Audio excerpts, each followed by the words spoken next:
자, 남은 시간 동안에는 이 손성의 문제에 대해서 한번 말씀을 드리고자 합니다. 손성, 영어로 말하면 카이렐리티입니다. 그러니까 오른손 왼손이 이제 같지만은 겹치진 않죠. 그죠? 근데 이제 생명 분자를 구성하고 있는 그런 분자들은 전부 다 오른손이면 오른손 또는 왼손이면 왼손 한쪽의 분자만 사용한다고 합니다. 그죠? 이것이 이제 진화론의 아킬레스건입니다. 아킬레스건 하면은 아주 치명적인 부위죠. 그죠?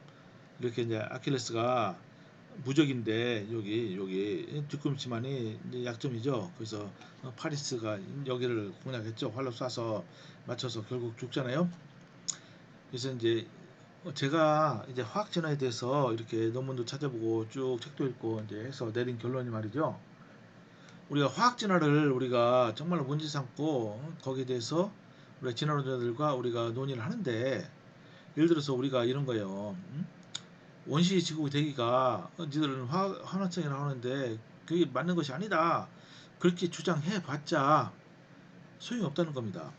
이거 무슨 얘기냐? 음? 그 산화성인 그 약산화성인 돼서도 어쨌든 에너지가 주어지면 합성은 되지 않느냐 그겁니다. 그죠? 중합이 잘 되지 않고 오히려 분해가 되지 않느냐 그래도 되긴 되지 않느냐 이제 그렇게 그쪽에서 이 논쟁을 하면 말이죠. 이거는 논쟁이 물론 지진 않겠지만은 이게 그렇다고 해서 진화론을 우리가 이길 수가 없어요. 근데 이제 결정적으로 제가 이제 쭉 하다 보니까 가장 우리가 어, 이 공격 대상으로 이런 표현을 써서 좀 그렇긴 하지만요. 우리가 가장 진화론의 약점을 우리가 이제 지적해야 되는데 그것이 바로 이 손성의 문제라는 것을 이제 제가 발견했습니다. 그죠? 아무리 원시 수프가 어떻게 거기서 무슨 반응이 일어나서 그렇게 되겠냐? 그래서 거기에 무슨 유전 물질 어떻게 들어가겠느냐? 그런데 진화론자들이 옆에 있다가 유전 물질이 같이 이제 막을 통해서 들어갈 수도 있지 않는 거냐? 어? 그래서 예를 들어서 말이죠 실험실에서 그렇게 예를 들어 코아셀레이터나 뭐 그런 걸로 마이크로스피어를 만들어 놓고요 옆에 이제 유전 물질을 넣고서 한참 뒤에 그 뭐 마이크로스피어나 코아셀레이터를 이제 이거 뒤에다가 그거 분석해 보세요. 그럼 유전 물질이 없겠는가? 왜 없겠어요? 한두 개는 있지. 이제 그러니까 이제 그런 문제를 우리가 문제 삼는 것보다는 질환에 정말로 치명적인 그런 약점이 있습니다. 그것이 바로 이 손성의 문제입니다. 거기에 대해서 한번 나름대로 조사한 것을 같이 나누고자 합니다. 그러니까 이제 뭐 대부분 알고 계시겠지만요. 단백질을 구성하고 있는 아미노산이 있어요. 이렇게 L형과 D형이 있습니다. 그러니까 L형은 주로 이제 왼손으로 비교를 합니다. 왼쪽, 그죠? D형은 오른쪽이다. 근데 이것이 이제 단백질 뭐 이렇게 그냥 한번 그냥 어떤 단백질은 모르지만은 이렇게 모델로 이렇게 그림을 그린 겁니다. 그런데 L형만 쓰여요. L형만. 아미노산 20종류 중에서 글라이신은 이게 이제 LD형이 똑같죠. 그죠? 이런 게 없는데 나머지 19종류는 전부 다 L형만 쓰입니다. 이게 너무나도 신기한 겁니다. 이게 진화론자들이 이걸로 아주 골머리를 앓고 있고요. 지금까지도 해결을 전혀 못했어요. 전혀. 그래서 한번 살펴보자 이겁니다. 그러니까 보시는 바와 같이 이렇게 알라닌이라는 그 아미노산이 많이 쓰이는데 역시 L-알라닌이 생명 분자 단백질을 구성하는 요소로 쓰이고 D-알라닌은 안 쓰인다. 그런데 말이죠. 그 당 있죠, 당. 여러분 DNA나 RNA 당이 있잖아요. 리보스, 그죠? 뭐 데옥시 리보스, 그냥 리보스, 그죠?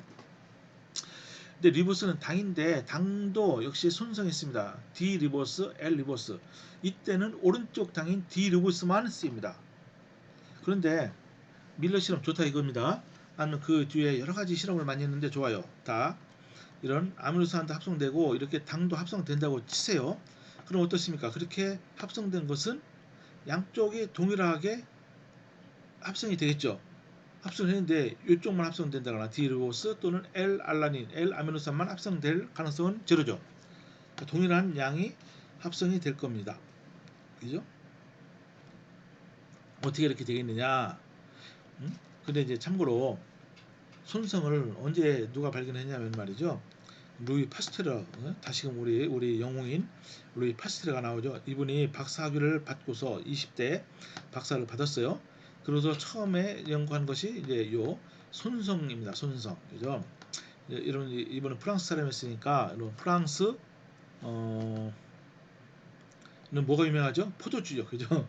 그래서 포도주 통, 오크 통에 이제 포도주를 보관했는데 오랫동안 숙성을 시켜요. 그다음에 이제 포도주를 다 따라냈는데 오크 통그 밑바닥에서 어떤 반짝반짝 이런 결정을 이제 있는 것을 발견했어요. 그래서 이분이 그 확대경을 가지고서 이 결정들을 이제 핀셋으로 다 이제 골라내서 이거를 이제 관찰했습니다. 그리고 실제로 이렇게 스케치를 했어요. 이것이 이제 실제로 이 파스텔레가 실제로 스케치한 것입니다. 그죠? 아주 정교하게 스케치했잖아요. 근데 이제 이 포도주 이 결정의 성분은 뭐냐? 이 타타르게시드 우리말로 하면 뭐죠 이게? 타르타르산 구연산이죠, 구연산. 그죠? 이것이 이게 이제 어떻게입니까? 농도가 높아지면은 이제 결정을 이루죠. 그죠? 녹지 않고. 그래서 결정을 이루는데 이 두 가지 이 결정이 있다는 것을 발견했어요. 예? 파스텔레가. 그죠? 근데 모든 것이 다 똑같습니다. 보세요 이거 다 똑같죠. 근데 단 뭐가 틀리냐면요, 이 방향성이 틀려요. 그러니까 여기 중간에다가 거울을 집어넣으면은 요거를 거울에 비친 것이 이거고 요거를 거울에 비친 것이 이것이 됩니다. 그래서 서로 거울상이다 이렇게 얘기합니다. 그래서 연구를 해봤더니 요쪽 있는 여기 왼쪽에 있는 요 크리스탈은 타타르 게시드가 모노모죠. 단량체가 이런 식으로 배열이 됐을 때 이게 RR 형태라고 합니다. 요 크리스탈이 생성이 되고 오른쪽에 있는 이런 크리스탈은 타타르시드가 이렇게 요 두 개 이런 분자가 모여서 이런 크리스탈이 되더라. 그래서 손성을 로이 파스텔레가 발견했습니다. 참 위대한 발견이라고 볼 수 있어요. 근데 그 다음부터 그러면은 로이 파스텔레는 손성이 왜 이게 이렇게 생기느냐에 따라서 그에 대해서 연구를 했는데 그 연구는 철저히 완벽하게 실패했어요. 거기에 대해서는 뭐 혹시 나중에 기회가 될 때 말씀드리고요. 어쨌든 손성을 발견했습니다. 근데 나중에 알고 봤더니 많은 유기분자들이 이런 손성을 갖고 있습니다.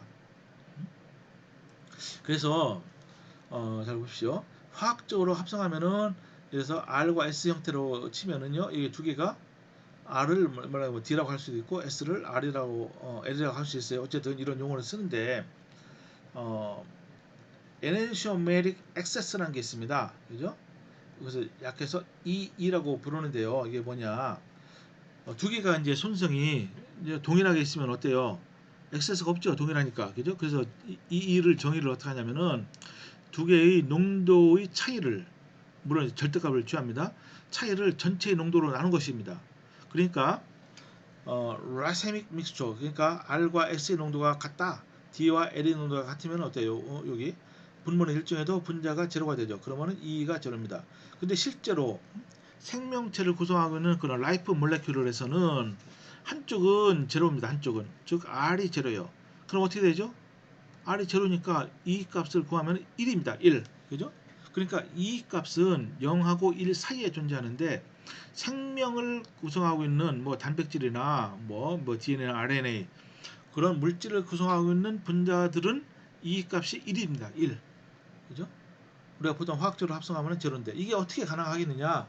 이것이 굉장히 큰 문제가 되고 있고 지금까지도 이 문제를 진원자들은 전혀 해결을 못하고 있어요. 어떤 추정만 할 뿐이지. 거기에 대해서 한번 설명을 드리고자 합니다. 그죠? 그래서 생체 분자 이게 단백질은요. 프로테인은 전부 다 L 아미노 애시드만 갖고 있죠.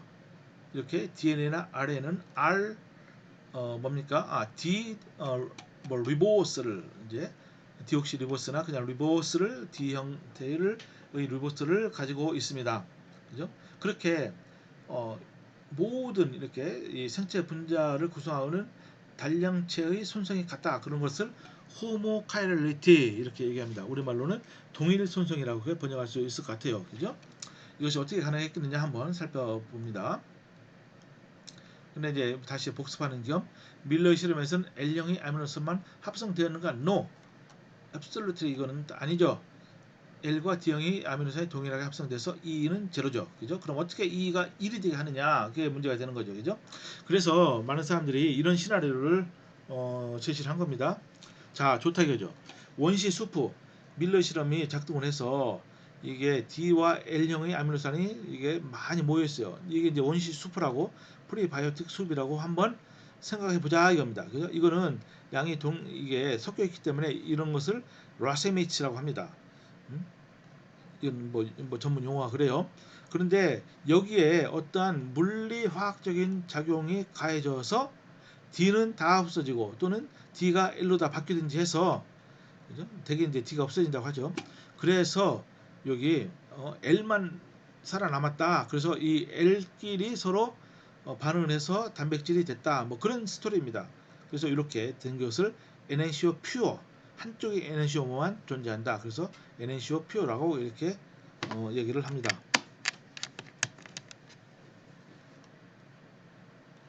근데 여기서 이제 우리가 한번 진짜 어, 질문을 해볼 필요가 있어요. 그럼 어떤 질문이냐? 어떤 종류의 힘이 작용해서 그죠? 한쪽이 NaCO만 살아남게 하느냐? 그게 그죠? 여기 물리학적인 힘이라고 하는데 이게 어떤 힘이냐 도대체가? 그리고 여기 작동하는 메커니즘은 또 뭐냐? 그죠? 이 그거를 우리가 좀 살펴볼 필요가 이제 있는 거죠. 그죠? 그래서 이제 여러 이제 물리적인 또는 화학적인 힘들이 제시가 되는데 그 중에 몇 가지를 소개시켜 드리고자 합니다. 페리티 바이올레이션 했어요. 페리티 바이올레이션. 이게 뭐냐? 이거는 완전히 물리인데요. 입자 물리인데 뭐 저 솔직히 저는 어떤 책에서 이거를 이제 따왔지만은 솔직히 여기에 대한 저는 지식은 거의 없습니다.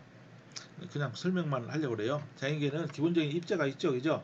표준 모델에 의하면은 이렇게 소립자가 있습니다. 6개의 쿠어크와 6개의 렙톤이 그죠? 이렇게 존재하고 또 여기를 이거를 힘을 매게 하는 4개의 캐리어가 있어요. 예를 들어서 이런 겁니다.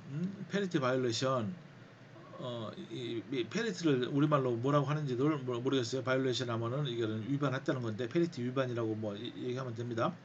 근데 이제 일렉트로 위크 인터랙션, 그러니까 자연계에 존재하는 4개 힘 중에 양력이라고 했죠. 양력과 강력은 핵에서만 관찰되는 힘인데 양력 같은 경우는 어때요? 예를 들어서 이 핵이 불안정해요. 그러면은 이때 이제 베타 디케이가 돼서 어떻게 됩니까? 이게 어 여기 있는 이 중성자가 핵을 구성하는 중성자가 베타 디케이를 통해서 이게 중성자가 양성자로 바뀌는 겁니다. 그러면서 전자가 하나 나오고 또 이제 균형을 맞춰주기 위해서 엔티 뉴트리노가 또 나옵니다. 그죠? 이게 이제 베타 디케이예요. 그러니까 어때요, 이게? 중성자가 양성자로 바뀌기 때문에 원자 번호가 하나가 증가하죠. 물론 질량은 물론 일렉트론이나 뉴트리노 이런 것은 거의 질량을 우리가 치지 않기 때문에 질량은 동일해도 카본 예를 들어 카본 14 이게 이제 불안정하거든요. 이게 베타 디케이를 하면은 질소로 됩니다. 근데 중요한 것이 뭐냐? 여기 나오는 이 전자의 스핀이요 한쪽 방향으로만 됐다는 거예요. 이런 걸로 이제 페리티 바이올레이션이라고 이렇게 얘기하는 것 같습니다. 음? 참 죄송한 얘기인데 저는 여기에 대해서 더 깊은 지식은 별로 없어요. 어쨌든 이렇게 이게 레프트 핸디드 어떠한 한쪽의 스핀만 갖고 있기 때문에 이것이 요 전자를 어떠한 L과 D가 같이 있는 그 물질의 용액에 띄워주면은 이 스핀이 한쪽만 있기 때문에 이 전자가 한쪽에 이 손성을 가진 이 분자를 파괴시킬 것이고 다른 쪽만 살아남게 할 것이다. 이렇게 물리학자들은 이런 식으로 주장을 했습니다. 근데 이제 페리티 바이올레이션 에너지 디퍼런스라고 해서 이거는 저 정말 진짜 제가 잘 모르는 것인데요. 이때 이제 L과 L형과 D형의 에너지 차이가 약간 있다 이겁니다. 그죠? 음? 근데 요거에 대한 해밀토니안, 양자역학하고 뭐 이렇게 해밀토니안이라는 게 있어요. 그래서 이제 D-알라닌, L-알라닌이 서로 이제 평형을 이룬다.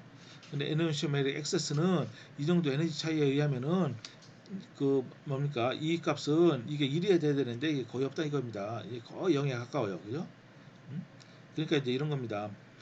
예를 들어서 1몰 1몰이면 분자 개수가 또는 입자 개수가 6 곱하기 10의 23승이죠. 이런 라세믹 믹스처에서 이 정도의 이제 에너지메릭 액세스는 어느 정도 차이냐? L형의 D형보다 10의 6승계 정도 분자가 많다. 근데 이게 100만 개 정도 분자가 많다는 거 굉장히 많은 것처럼 보일지 몰라도 실제 전체의 이 분자의 개수를 보면은 이거는 거의 미미하다. 뭐 이런 것입니다. 그래서 실험적으로 이제 봤어요. 이렇게 보세요. 탄소의 주변으로 이게 원자가 결합되어 있는데 전부 다 다른 원자입니다. 그러니까 이것을 S 형태, 이걸 R 형태라고 이제 칠 때 여기 해당하는 뭡니까? 여기 해밀토니안은 이렇게 굉장히 낮아요. 그러니까 이 두 개 사이가 표현상수가 거의 1에 가깝죠. 그죠? 그래서 이제 여기 해당하는 에너지 차이도 S형과 R형, 이게 에너지 차이가 우리가 생각하기에는 이제 제로일 것 같은데 제로는 아니라고 합니다. 엄청나게 작은 값을 갖고 있고요. 그러니까 뭡니까? 이 형태가 약간 이거보다 안정하다. 근데 이 정도의 차이를 가지고서 우리가 이 값을 계산을 할 수가 있다고 합니다.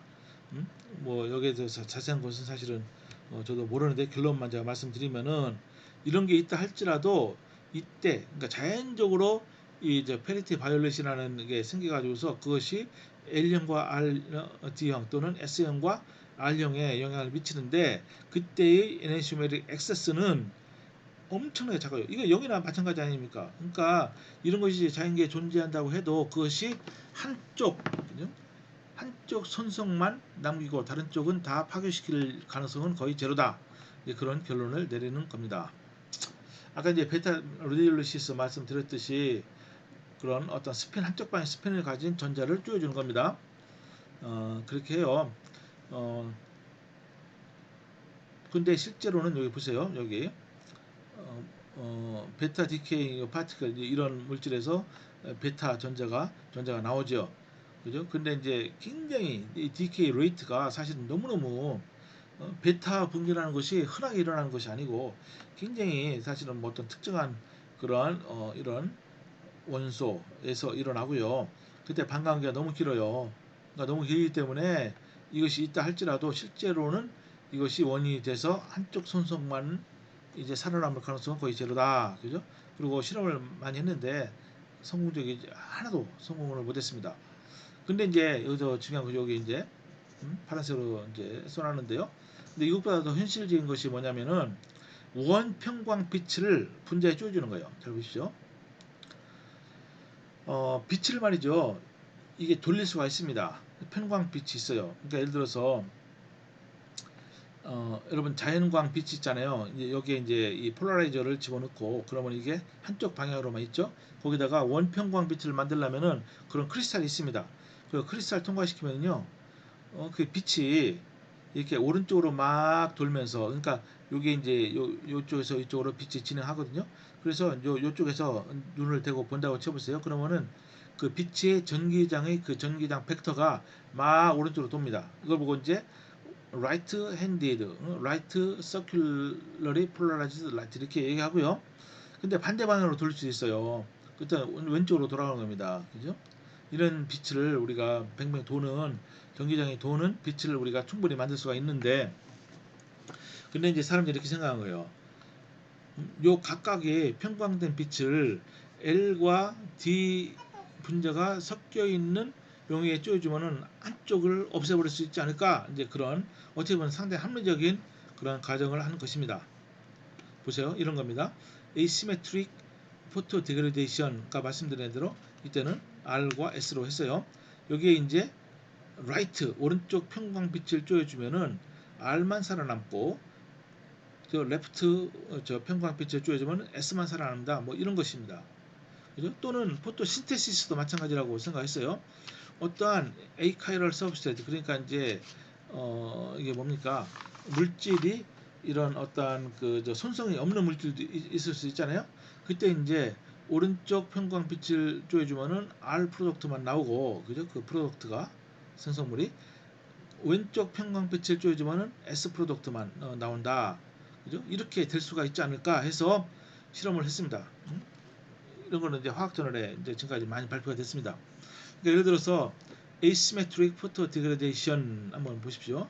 그러니까 시메트리 같지 않는다. 이게 불균형, 균형이라기보다도 비대칭, 그죠? 이런 포토 디그레데이션 보십시오. 여기 보세요. 류신이라는 요 분자가 있는데 L형과 R형이 동시에 이렇게 존재한다. 그래서 플러스 마이너스 류신이라고 이제 썼습니다. 여기 이제 왼쪽 평광빛을 오랫동안 쪼여줬어요. 그랬더니 어때요? 왼쪽 이게 류신, 그러니까 이게 이제 L 류신이라고 이제 볼 수 있는데 그것이 이 값이 제로가 아니에요. 처음에는 여기는 이 값이 제로였는데 근데 이 값이 얼마큼 증가했느냐? 100%로 증가한 것이 아닙니다. 겨우 2%만 증가했어요. 마찬가지로 오른쪽 평광빛을 쪼여줬는데 어때요? 이것이 어 여기 D 형태의 류신이 나왔죠. 그때 역시 이 값이 2%입니다. 그러면서 뭡니까? 중요한 것이 이때 이 분자 자체가 파괴된다는 겁니다. 잘 보십시오. 여기 보십시오. 데그레데이션. 그러니까 여기 L 쪽에 이것만 보면 말이죠. 이 분자가 그러니까 에넨시오메릭 액세스 2%를 얻기 위해서 이 분자의 59%를 아예 파괴가 돼야 된다는 겁니다. 2.5%의 이익값을 얻기 위해서는 75%가 파괴되고 겨우 12.5% 이거는 물론 추정값인데 12.5%의 요 이익값을 얻기 위해서는 분자의 거의 대부분이 99.9%가 파괴된다는 거예요. 그러니까 이런 것이 가능하다 할지라도 실제로는 이게 100%의 이익값을 얻기는 거의 불가능하고 100%에 근접하면 할수록 어때요? 분자 자체가 다 파괴된다는 겁니다. 그죠? 살아남는 분자가 거의 없다는 거죠. 그럼에도 불구하고 많은 사람들이 근데 우리 자연계에서는 이렇게 원평광 빛이 없잖아요. 그래서 많은 사람들이 천문학 하는 사람들이 천체를 관측했더니 오리온 자리에서 보세요 여기 이제 외계 천체에서 이걸 발견한 거예요. 오리온 자리에서 이렇게 원평광 빛이 이제 발견이 됐어요. 이거는 이제 뭡니까 근적외선에서 파장이 약 2.2 마이크로미터 정도 되는 겁니다. 이때 이게 이제 오리온 자리에서 이런 나오는 빛을 분석해 봤더니 이렇게 원평광 빛이 있더라 이겁니다. 그럼 어떻게 됐습니까? 오리온 자리는 오리온 자리죠. 그 여기서 무슨 어떻게 이제 합성이 돼서 지구로 옮겨졌다는 뭐 그런 시나리오를 쓰게 되는데 이건 말이 안 되는 거죠. 그죠? 근데 이제 이거를 갖다가 실험실에서 한번 시뮬레이션을 해봤습니다. 그죠? 이런 저 우주적인 조건에서 그래서 UV를 쪼여줬어요. 파장이 167 나노미터 되는 그죠? UV를 쪼여줬더니 이게 알라닌이 뭡니까? 1%밖에 이 값이 1%밖에 얻어지지 않았다. 그죠? 원래는 100% 얻어야 될 거 아니에요. 그죠? 이제 그런 한계가 있습니다. 그러니까 이게 시나리오는 쓸 수 있을지 몰라도 실제로는 그럴 확률은 제로다. 그렇게 생각합니다. 따라서 손성은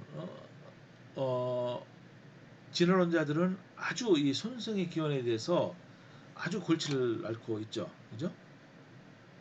그래서 이제 진화론자는 어떻게 해석하느냐? 근데 분명히 현실은 이 카일레티가 있잖아요. 그죠? 모든 생체 분자들은 다 손성이 있습니다. 그래서 어떻게든 해석을 해내야 되는 거죠. 그래서 우발적 메커니즘 또 결정론적 메커니즘을 제시합니다. 보면은 우발적 메커니즘은 뭐냐? D와 L의 혼합물, 즉 라세미 혼합물이 있는데 이것이 있는 원시 수표에서 L과 D 당들이 우연히 선택되어 있다. 우연히. 그죠? 이 중에서 L 아미노산은 L 형태만 선택이 되고 당들은 D 형태만 선택되어 있다. 근데 이게 말이 안 되는 것이 예를 들어서 보세요. 두 개가 있는데 L과 D가 L만 선택될 가능성은 분자가 두 개면 2분의 1이죠. 그때 세 개면 어떻게 됩니까? 3분의 1, 네 개면 어떻게 돼요? 아주 기하급수적으로 감소하잖아요. 그러니까 말이 안 되는 거예요. 대칭성의 자연 발생적 파괴, 그죠? 이거는 자연에서 이제 비대칭성이 있다고 그랬잖아요. 결정화에 의한 분리, 이것은 제가 설명을 안 드렸습니다만은 이거 무슨 얘기냐면 말이죠. 여러분 석영 같은 게 있잖아요. 석영. 석영뿐만 아니고 많은 무기물질이 그 표면이 어떠한 그 카이렐레티 비슷한 성질을 띱니다. 그죠? 그러니까 표면이 원자가 일정하게 배열하는데 그것이 어떤 방향성을 가진다는 거예요. 그렇게 만약에 분자 합성이 어떤 결정 표면에서 이루어지면은 어, 이게 이 결정 표면 자체가 방향성이 있기 때문에 L만 반응하든지 D만 반응하든지 할 것이 아니냐 그런 겁니다. 석영 결정의 비대칭 흡착, 점토에 의한 비대칭 흡착. 손성을 가진 결정해서 비대칭 합성 뭐 이런 식으로 시나리오를 쓴 겁니다. 그죠? 근데 실제로 관찰된 것은 제로. 그죠? 또 이제 이 우발적인 메커니즘에 말고도 결정론적인 메커니즘을 또 제시합니다. 이게 뭡니까? 결정론적 메커니즘은 이런 거예요. 외부의 힘, 물리적 힘이 라스미 혼합물에 작용했다. 그죠? 작용하니까 이건 우발적인 게 아니죠. 이게 작용해야 되니까. 전기장, 자기장, 중력장, 원평광 빛들 다양한 힘들이 작용해서 한쪽만 이게 살아남겠다. 대부분의 부정적 실험 결과를 얻었습니다. 실험을 많이 했어요. 원평광된 빛으로 한쪽 손성의 물질을 파괴할 수 있죠. 그렇지만 어때 아까 말씀드린 대로 그러나 지표면에서의 원평광 빛의 색이 너무 약합니다. 물론 원평광 빛이 있긴 있어요. 근데 너무 약해요. 마구잡이로 일어나기 때문에 전 지구적으로 볼 때 효과가 제로다. 반전의 원칙이 깨지는 곳에 손상이 생긴다는 이론은 증명되지 않았어요. 그죠? 뭐 페리티 바이올레이션 뭐 이런 거 해당되는 건데 반전성을 어기는 에너지 차로 손상이 선택됐다는 이론도 매우 미미합니다. 그죠? 아까 잠깐 살펴봤습니다. 그래서 어떻게 이제 사람들이 이제 설명을 하느냐 여기에 대해서 한번 화학적인 그죠? 우발적인 결정론의 메커니즘 이것은 다 작동을 안 합니다. 그래서 이제 근데 화학적으로 화학하는 사람들은 또 희한한 화학적인 메커니즘을 제시했습니다. 거기에 대해서 이제 잠시 쉬었다가 설명을 드리고자 합니다.